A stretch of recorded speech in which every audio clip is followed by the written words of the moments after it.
Hey everyone, it's Richard Metal Fan here, bringing you guys an old school album review. And today we're going to be looking into this album's 10-year anniversary, and it's from one of my favorite bands in the metalcore genre. And as you can see below the title, today we're going to be talking about Rescue and Restore by August Burns Red. This is the band's sixth album that was released on June 25th, 2013 through Solid State Records.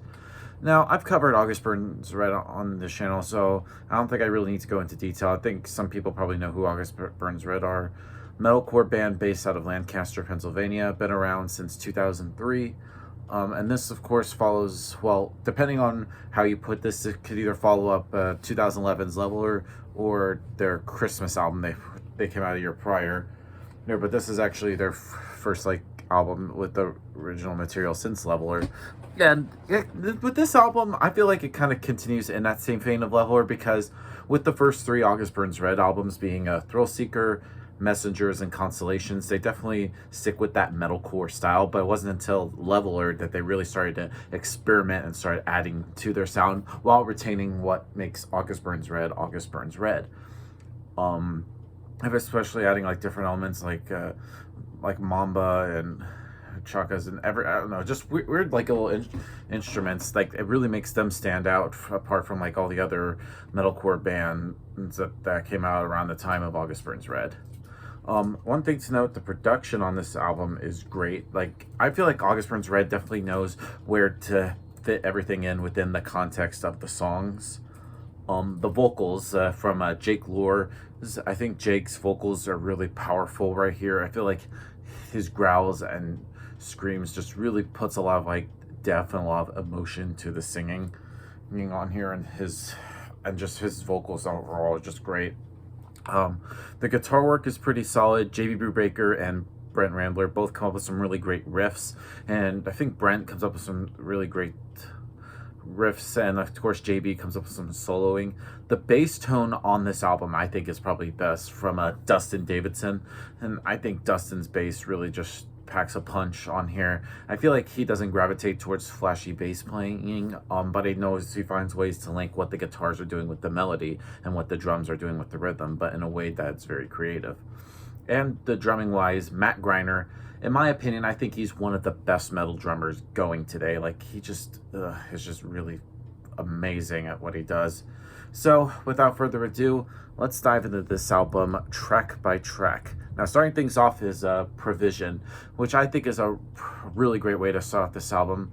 But it begins with the dual guitar playing, and then just really sick vocals from everything. And then the lyrics on here are great, losing it all lead me to you, and it's seen times like these that you forget who you are I'm just as much as the problem as the man behind bars. He did it with his business, what I do in my heart. And I just think the musicianship this song in particular is just great. And I just feel like on this entire album is just very varied and very phenomenal. And I think Provision is a really great opening track. Then we go into Treatment. Now, Treatment follows with a above par metalcore or sound, apart with the Spanish guitar influenced little interlude in the song.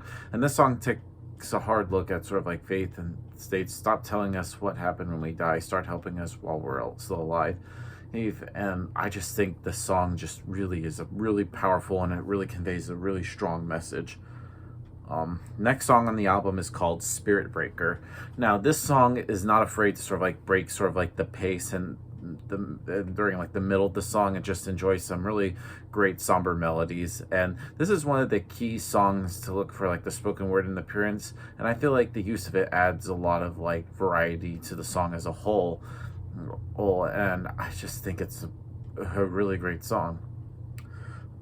Next up is Count It All As Lost, and I just think this is really great song. Just the song I feel like is a great redemptive track, which focuses on lyrically it talks about the loss of our broken state set against the promise of new life. And this song, kind of similar to Spirit Breaker, has a great musical break, though it's not as divergently Spanish sounding.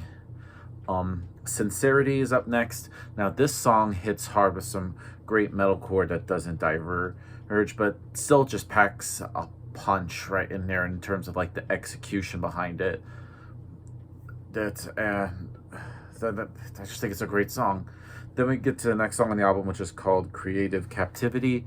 Now, I feel like this song is just great. I mean, I feel like it doesn't it is not like afraid to like explore her, and I feel like with like it starts off with like a very kind of like Asian melody that quickly bends into a rock flavor with some great screaming behind it. And I think Creative Captivity is another great song, and I feel like I don't know. I just feel like this is pretty much what needs to prove what the band is setting out to do by leading sort of like in their genre. I feel like if the song didn't do well, I feel like so would their message, but I feel like their mastery of their instrumentation and sort of like the vocals really just sets the song really up there. Moving on to Fault Line. Now this song kind of like takes like a step back at looks at the idea of carrying a banner from an inmate perspective. And thus the lyrics in there is, if I could do more, I promise I would do, but this is your time, scream your sorrow, proclaim your love, just don't call me your hero. I feel like it's a really powerful message in there. Next song on the album is called Beauty and Tragedy. Now this song is a really great song, has some really great riffs, great lyrics, and everything about it. Animals, I really love like this song. I think it's a great example of sort of like their marriage of like the sonic constructs with its unique guitar work, some really great chugs in there, and some really squealing solos. I think it's the best song on here, probably guitar wise. Then we go into Echoes. Now this pretty much displays a broad sweeping sound that really translates well even in the form of a studio recording. I think is a great song.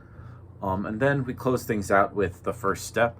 Now this pretty much cements the bold two-factor declaration of hope for music and the human condition, and just everything in here is just a really, really strong way to end this album with The First Step.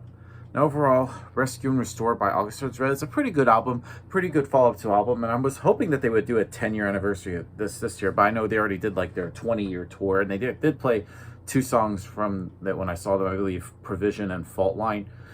But you know, I think probably because they've already did like 3 10-year anniversary tours in a row, I guess they just wanted to take a break from it. But it's a good album. So if I had to give this album a score, I'm gonna give Rescue and Restore by August Burns Red a solid, 8 out of 10.